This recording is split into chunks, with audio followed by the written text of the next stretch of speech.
The season already feels like early summer, and during the day, it's a bit warm. My daughter, Annabelle, goes to school energetically every day, and recently, we received a letter from the school advising us to send her with a water bottle. One morning, my husband, Asher, called. He should have already left for work, so it was unusual to receive a call at this hour. Hey, there's been a call from the school. His anxious voice made me uneasy. Since we had provided Asher's mobile number as an emergency contact at the school, it wasn't surprising that they would reach out to him. Annabelle had an accident and was taken to the hospital by ambulance. Asher, is that true? Come quickly. She's saying, Mom, Mom. No, because she's not ours. At that moment, I said it with conviction. Annabelle Asher was talking about wasn't our child. But perhaps he was flustered. He practically shouted over the phone. What are you saying? She's truly our daughter. You wouldn't know, having left early in the morning. Ha! Could you have dialed the wrong number? When I conveyed evidence that the Annabelle Asher mentioned wasn't our daughter, he fell silent and hung up. He must be quite pale right now. That day, Asher didn't come back home. My name is Juliana Delicat. I'm a homemaker who also works part-time while raising my daughter. I met my husband, Asher, through a shared hobby, and after about 2 years of dating, we got married. Our adorable child, whom we named Annabelle, is turning 6 this year. She's now officially a first grader since spring. Hey, Mom. Do you think I'll be able to make friends when I start elementary school? On the eve of the entrance ceremony, Annabelle asked me this question with a restless expression. Are you worried? Yeah. Well then, let me work some magic. Magic? Abracadabra. May Annabelle make lots of friends. I twirled my index finger in the air, and Annabelle looked at me with wide-eyed surprise. Yes, now everything will be fine. Really? Truly? Her round eyes bored into mine, and I couldn't help but chuckle. Yeah, truly fine. Now, it's time to sleep. We wouldn't want the magic to wear off.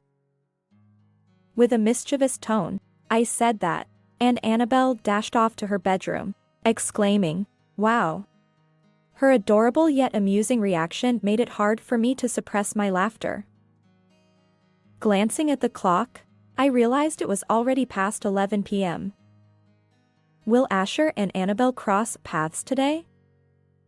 The thought made me sigh. Although we live together, Asher, Annabelle, and I, we haven't been seeing each other much lately. Asher works from early morning until late at night, and he usually returns home after Annabelle is asleep. Only Asher's portion of dinner sits on the living room table. Wondering whether I should leave a note or just go to bed, it's become routine. Maybe I should sleep now. I have to wake up early tomorrow. I've already informed Asher that tomorrow is Annabelle's entrance ceremony. Annabelle believes he'll be there, and I want to believe it too. But somewhere deep down, I wonder if he might not come. Leaving a note, I got into bed. I work part-time, although my schedule isn't as demanding as Asher's. Consequently, I handle all the household chores and childcare on my own, juggling both housework and my part-time job. As Annabelle starts elementary school, there will be more events like parent-teacher meetings. I don't think I can manage everything alone, and I've been anxious about when I'll be able to discuss this with Asher. The entrance ceremony was quite grand. I felt relieved to see familiar faces from Annabelle's kindergarten and meet acquaintances. Hey, where's Dad? After the ceremony, Annabelle looked at me curiously. It seems he couldn't make it today due to work. It's a shame. As expected, Asher had left for work early in the morning. We barely crossed paths a few minutes after waking up, and we couldn't even have a conversation. The memory weighed on my mind, and I suppressed a sigh. I decided to invite Annabelle to lunch, hoping that dining out would distract her from feeling lonely. She was delighted, and I wondered if it would help ease the loneliness a bit. I felt a little unfair to manipulate the situation that way. A few days after the entrance ceremony, I found a letter in the mailbox. It was a plain white envelope with no sender information, addressed simply to the Ms. Deli Cat. Unsure whether I should open it, I decided to do so after Annabelle went to bed. That night, after dinner, bath time, and checking her homework, Annabelle fell asleep. Quietly, I went to the living room and cautiously opened the envelope. What could this be? Inside were several photographs. As I took them out, I couldn't believe what I saw. Wait. Is this Asher? The photos depicted Asher, happily playing in a park somewhere. His smile was radiant, the same smile he hadn't directed at me or Annabelle in years. But the recipient of that smile was a child playing alongside him. Not a relative, not a neighbor, someone entirely unknown. The confusion was overwhelming.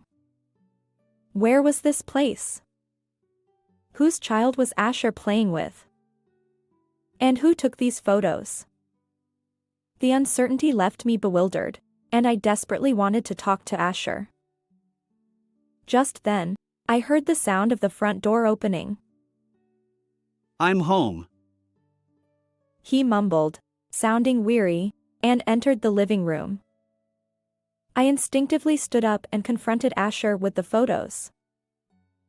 Look, Asher, these were in the mailbox today. Pictures of you.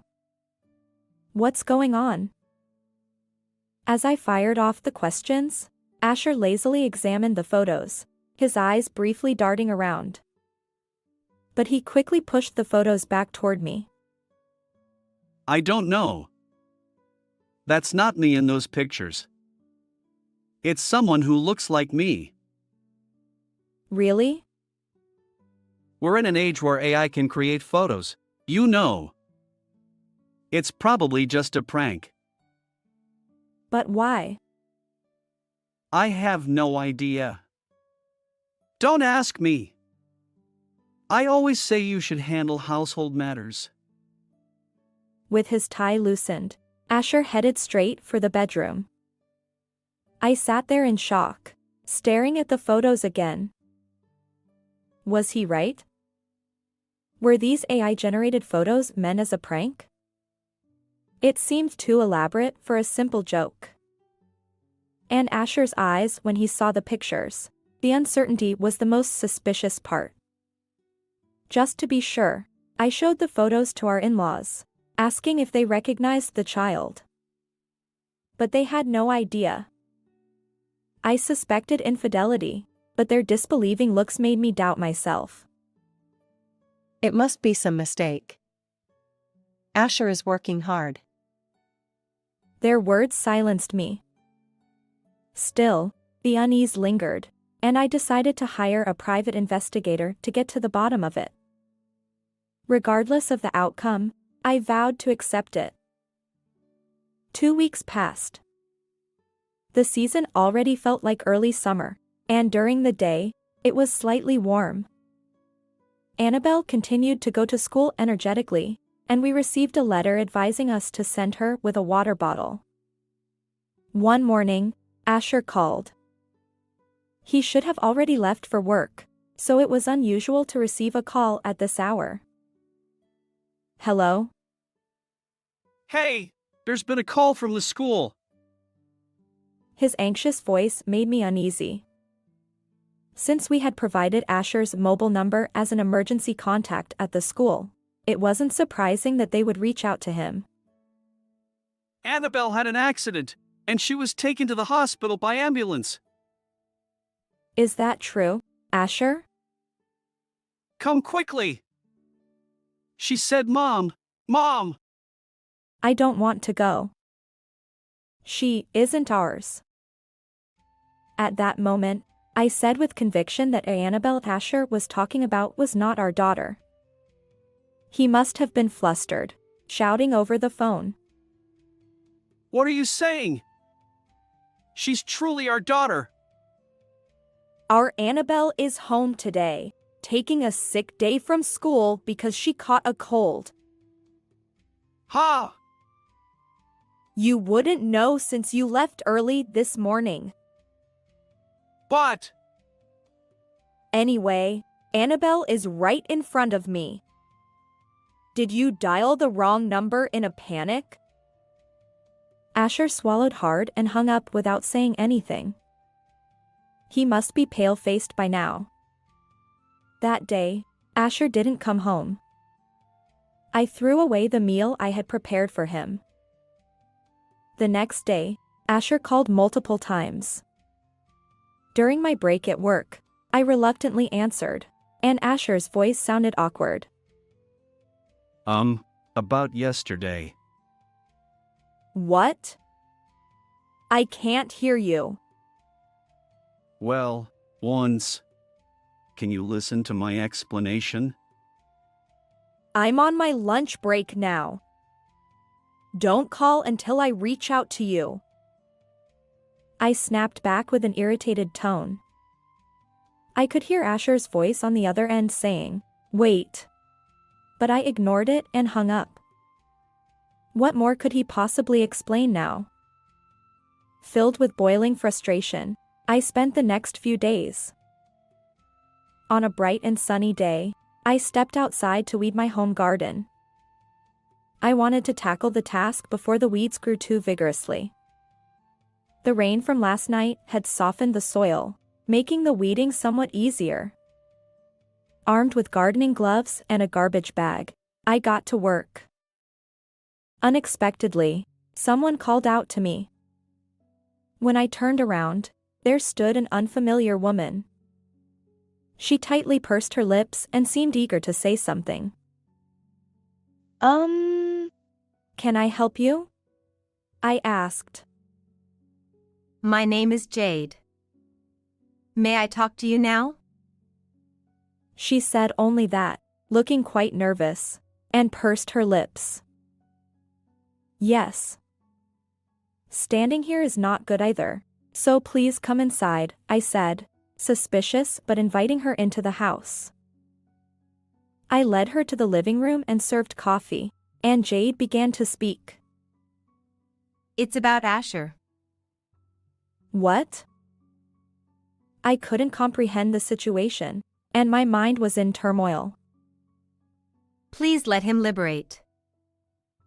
The situation left me bewildered, my thoughts in disarray. Liberate him? Are you talking about some religious matter? I was puzzled. No. Jade said firmly.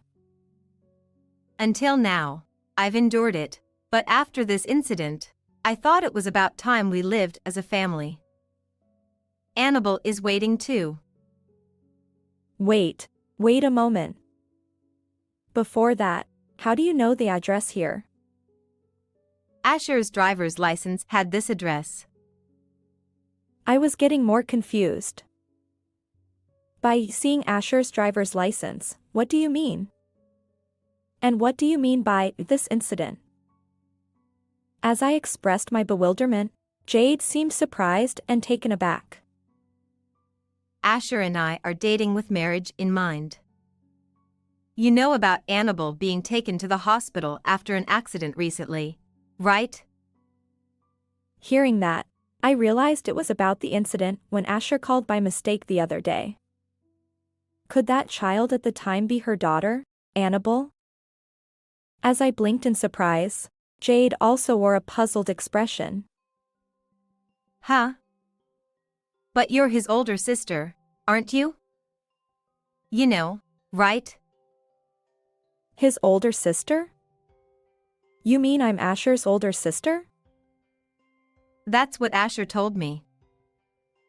Feeling that something was off, I decided to start by understanding the relationship. Apologies, but I am Asher's wife. Annabelle, who just started elementary school, is our daughter. Huh? You're joking, right? Asher said you were his divorced and returned sister and niece. What? As I furrowed my brow, Jade continued. Asher feels sorry for you both and has been letting you live in his house. What? That's what I heard. Isn't that true? That's completely wrong. Asher and I are married, and we have a daughter named Annabelle. We live in this house as a family. Jade continued, her voice trembling. But Asher always plays with Annabelle, takes her to the park. The park? I recalled the photo in the envelope that had arrived in the mail. She had taken that picture. Yes, I put the photo in there. I thought if I applied pressure, you'd leave on your own. Asher said those were prank photos created by an AI, but it seems he was lying. Asher wouldn't say something like that. Those photos are about us. She trailed off, tears streaming down her face as she tried to suppress her sobs.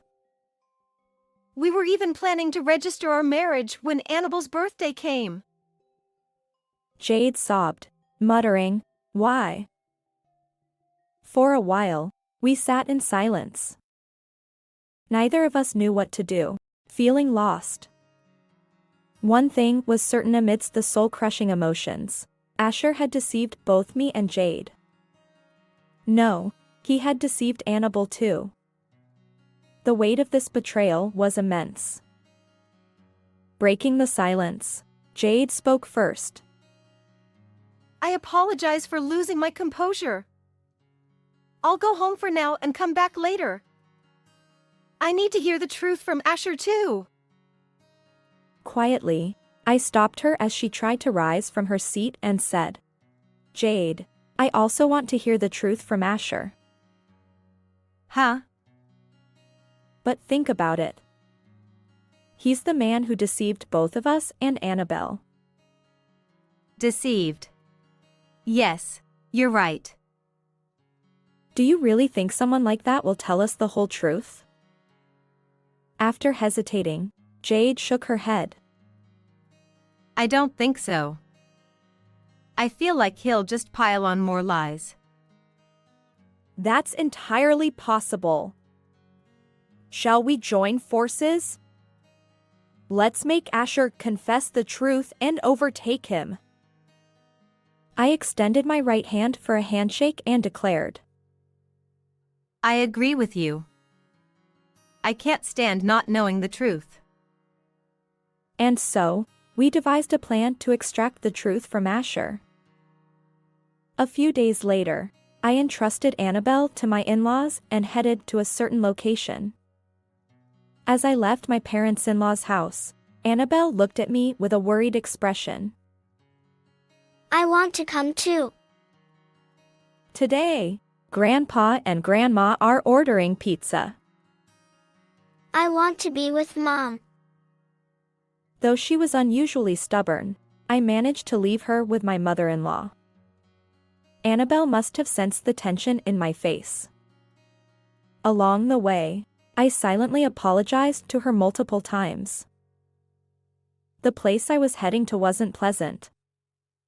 It was the restaurant where Asher and Jade would have dinner tonight. Jade was also leaving Annabelle with her parents. I entered the restaurant where the two of them were supposed to enjoy their dinner. A waiter stopped me and asked if I had a reservation. I have a reservation with those two. I pointed to Asher and Jade, who were sitting a little further away. The waiter apologized and stepped back, allowing me to approach their table. Asher was visible from the aisle.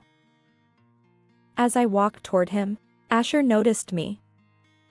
His expression was comically surprised, as if he'd seen a ghost. Asher, it's been a while. How's Annabelle doing? Juliana? Why are you here?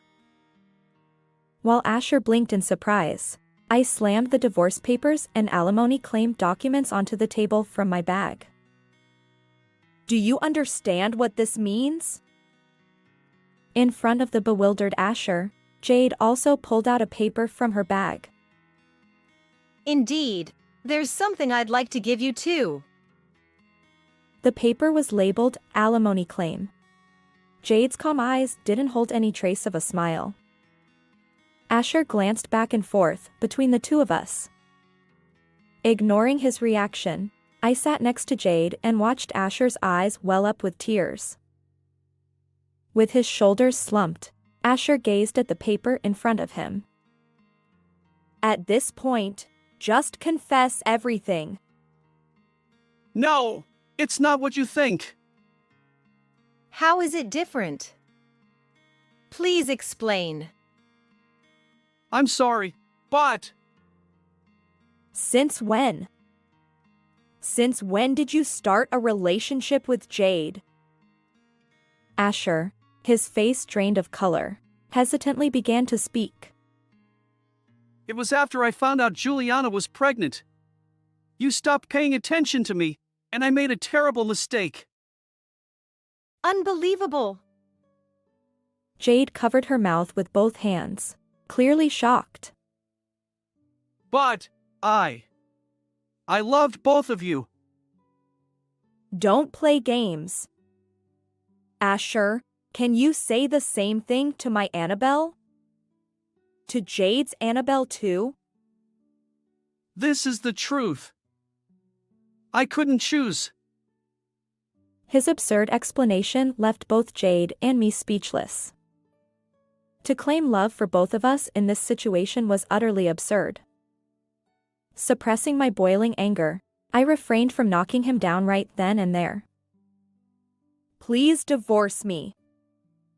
I can no longer live with Asher. The waitstaff looked at us, confronting each other in a stylish space, with concern. I understand. I agree to the divorce. Asher slowly took a pen from his breast pocket and signed the divorce papers. In front of both me and Jade, he was confronted with his own sins and probably couldn't say anything more. Even if he had said something, it would have been in vain, but it was too clean and a little scary. You're taking this rather lightly. I'm happy to be able to divorce you quickly. He said something insincere with a sullen face. He probably admitted it early in hopes of reducing the alimony. But that thought is naive. Just so you know, I won't agree to a reduction in alimony. What? What are you talking about? You're well aware that you've been leading a double life with me and Jade, having affairs with both of us. I pulled out an envelope with the results of the investigation from the detective agency. Jade's child and our Annabelle are in the same grade. Isn't that strange? You hired a detective agency? You doubted me. The day the photos were sent, you told me to take care of the house and left everything to me. Asher was speechless under my fierce demeanor. You were always playing the father at either house when I was pregnant and when Jade was pregnant. This is a huge betrayal. Don't you think, Asher? Please settle things properly. Asher was at a loss for words and nervously looked over the amount on the invoice. Both were very high amounts. Afterward, Asher repeatedly apologized to me and Jade, trying to get a reduction.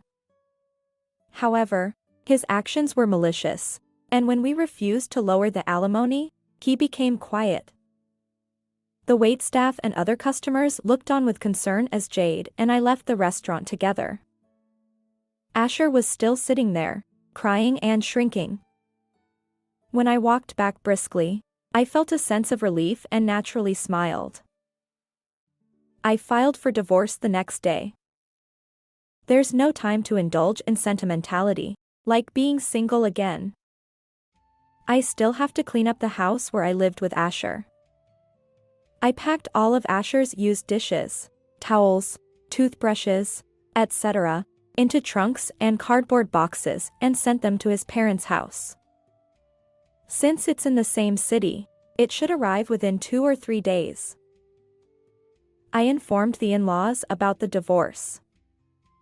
Initially, they opposed it, but after presenting evidence of Asher's and Jade's actions and the detective agency's findings, they had nothing to say. In the end, they apologized for what Asher had done. I'm sorry for the trouble. It's very sad that we won't be able to see Annabelle, but it can't be helped. Although the in-laws did nothing wrong, I also felt it was a pity that Annabelle would not be able to see her grandparents. I thought maybe it would be okay to let her see them about once a month, and when I suggested this, the in-laws were pleased. As for Asher, he left the house where Annabelle and I live and is now living in a cheap apartment. The house was in both Asher's and my name, but when we settled the property, it was changed to my name. Asher has taken on debt to pay a substantial amount of alimony and is working tirelessly day and night to repay it. Occasionally, he calls my smartphone, tearfully apologizing. Juliana, I'm sorry. Can we start over again? It's impossible. Don't make me say the same thing over and over. Please, let's get back together. This time, I'll take proper care of Annabelle. You're being persistent. If you say anything more, I'll go to the police. The police. I'll file a report for stalking.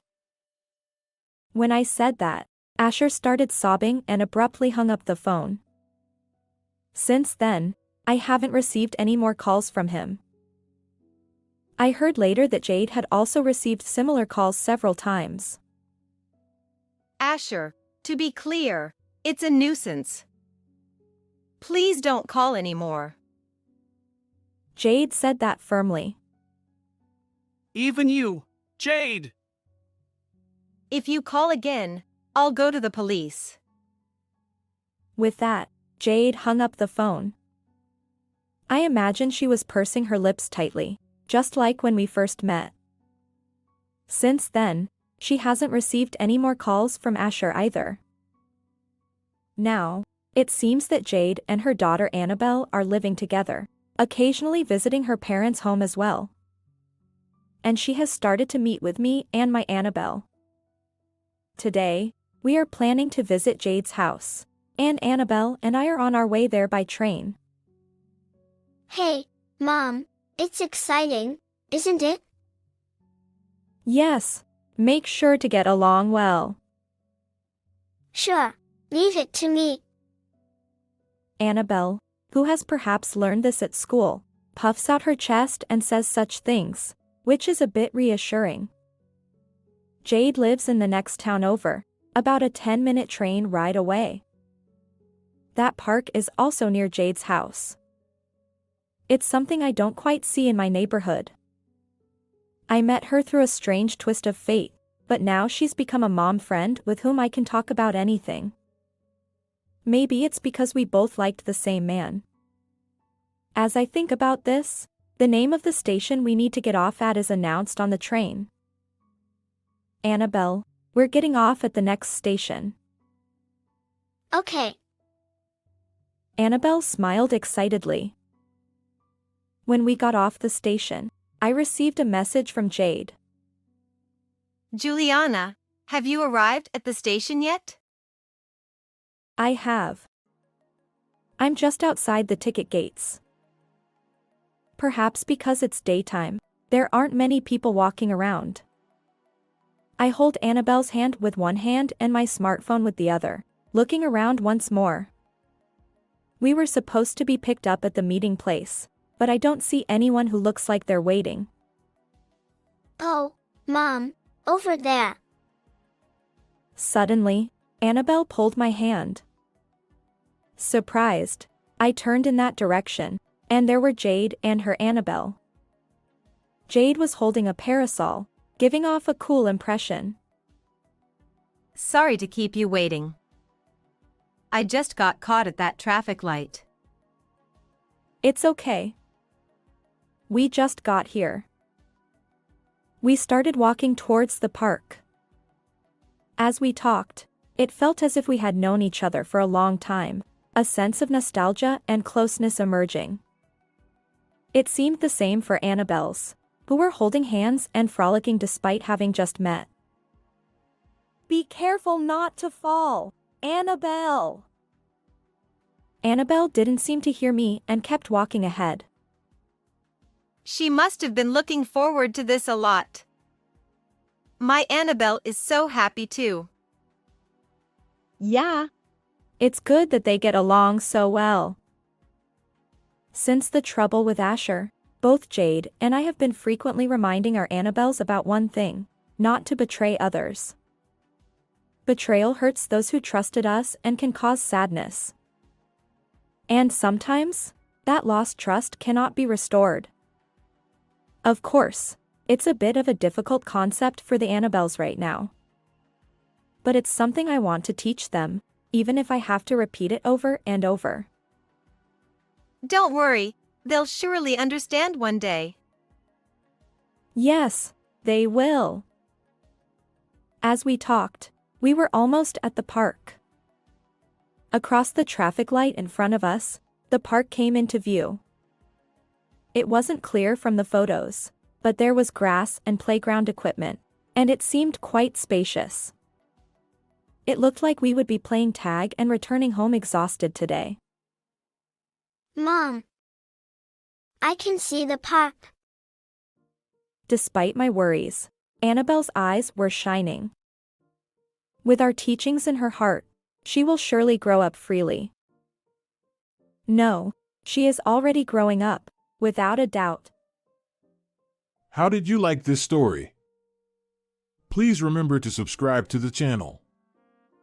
See you in the next video.